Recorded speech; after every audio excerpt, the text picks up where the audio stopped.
Hi, so I wanted to share from some training that I've been part of recently, which is all around digital safety. So keeping your child safe online. So I wanted to share some of my takeaways from being part of this training, because I know that lots of you will find it really useful.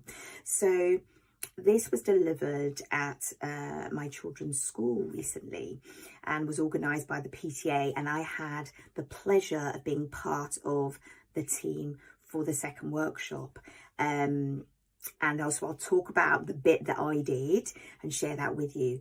Now the first part was an amazing woman came in who is very, very knowledgeable and gave us lots of information and links and things, and talked about statistics of using different platforms, how young people are using the internet, using social media. So I suppose there were three parts we were looking at: the internet, social media, and the devices, smartphones. And I know that people worry about these things. And last night in the second workshop, we were looking, we posed the question of what is the problem? Is it the internet? Is it social media? Is it the devices? Now, the device is a practical tool. And so that is really about how we use it. And of course, we can put things in place to make it safer for our children to access the internet, to access social media. And we were looking at practical ways of doing that last night. It was such a really lovely interactive practical workshop that we did last night. Now, in session one of the key things that I took away was this sense that the internet is a place, not a thing. And for us, so that is like a key mindset shift for a lot of people. And I hadn't really thought of it quite in this way before. And I think if you take nothing else away from this session today, I think that is really crucial, that the internet is a place, like a physical place. So if your child was going to a physical place, if they were going to the train station, or if they were going to a party, or if they were going anywhere, right? You would think about, where are they going? Who are they going with? Who are they going to be with? How are they going to get there? And what support do they need from you? And that will change depending on their age. So those are some questions to think about for your children accessing the internet or accessing social media. And I think that piece, I'm not going to go more into that part, but yeah, I wanted you to think about that so that you can look at, because it might be more appropriate for certain things for you to go with them. You wouldn't let your 3-year-old go off to the train station on their own. You would go with them. You would be with them. You would accompany with them. You would show them around. You'd show them where things are. You would hold their hand. You would help them access things. And as they get older, they would be able to navigate that on their own. So yeah, so I think that's thinking of it as a place rather than a thing, I think is really important and really huge. So do leave comments if that's kind of hit home for you, or anything else that I talk about today. And so what I wanted to share with you from the workshop that I was part of, and particularly my section of it, which I was doing the part about family, I was doing the part about communication really with your children, because there are safety things you can put in place, on their devices, settings for accessing social media. You can set things up in ways that makes it more private or safer for them to access. But ultimately, I feel one of the most important things is actually being able to have conversations with your child, being able to talk about these things, being able to come up with what your rules of use are going to be in your household, right? You're the parent, and so as a parent, we have a responsibility to keep our children safe, right? We have a responsibility and a duty of care that extends to them accessing things like the internet and social media. So, and I know I have a lot of gentle and conscious parenting parents in my world who can sometimes find it a bit difficult to put in place boundaries and hold firm, loving boundaries. But that is part of our job. As parents, our job is to keep our children safe and to have firm, loving boundaries. And our children's job is to push those boundaries, to find the edges and see how far they can go, you know. That's part of their job.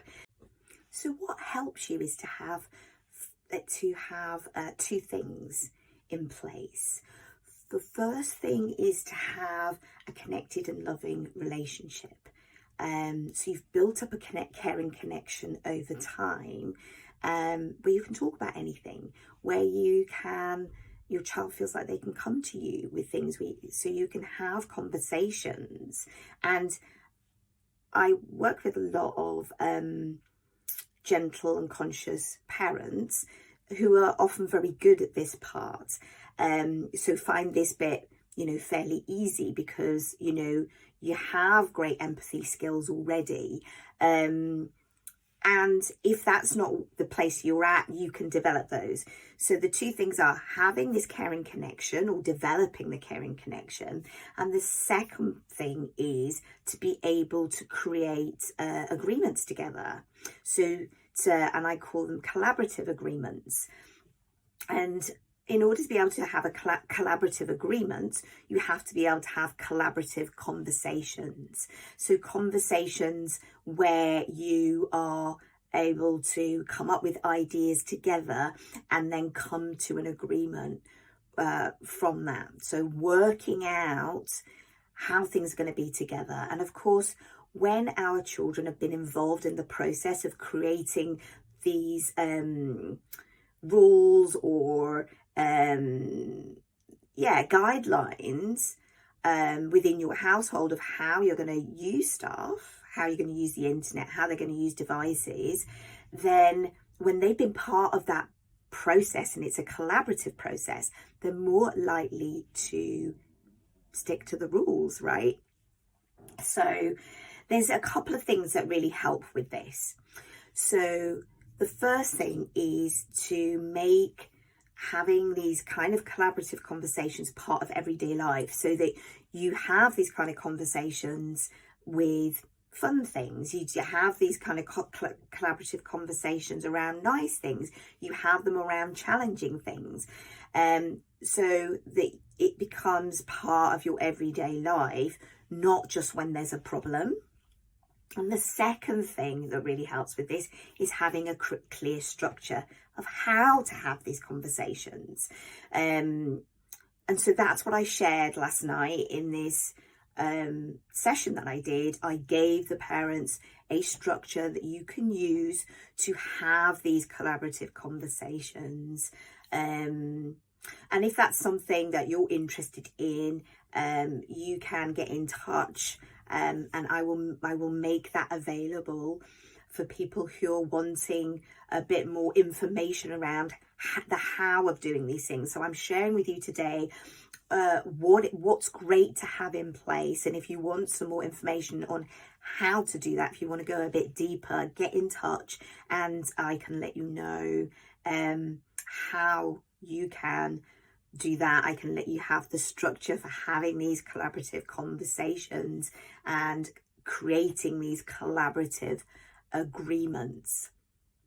Because from there, when you have these agreements in place of whether that's around devices, it might be that you come to an agreement that people don't have phones in their bedrooms, and they, you know, leave them in a basket in the lounge overnight and come and get them in the morning, so that you're having some downtime, you're having some time away from screens. That might be one of the agreements that you come up with.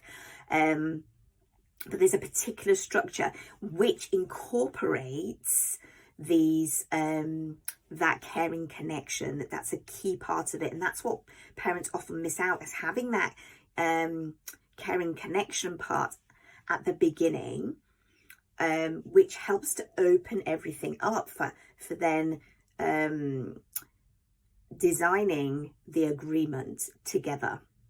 And when you miss that out, it can just end up feeling very much, particularly from the child's point of view or the young person's point of view, like, you know, it's a one-way conversation and you're telling them what the rules are. So it's really powerful to come up with those together, and there's a particular way of doing that that makes it work really well, makes it really successful. So I wanted to share with you my takeaways and what I feel can make a massive difference in terms of navigating the internet, social media, with your children and the devices that they have. And obviously a part of this is understanding how to put restrictions on things so that you're limiting your child's exposure to things, and having that be gradual exposure. And again, coming back full circle to thinking of the internet and social media as a place that you go to rather than a thing, like that gradual exposure, that exposure where you are supporting them, where you're with them until it's appropriate for them to be navigating that more independently, and having the safety things in place so that it feels held and safe for them to do that. So let me know what your takeaway is from this session today. You can leave that in the comments for me. I'd love to hear what you're taking away from this. And if you want further support with how to do some of these things, particularly the conversations part, I am not an expert in devices. I am not an expert on social media or the internet. Like, tech is not my jam. But having the conversations is. So, you know, come to me for that, and you'll probably need somebody else for the other bits. And the very final thing, please make sure that you like and subscribe to this channel so that you get more of these sessions, more of these tips, and you get notifications when they come out. So yeah, and you can always check out my website, join my mailing list, all of those things. Check out all the links below.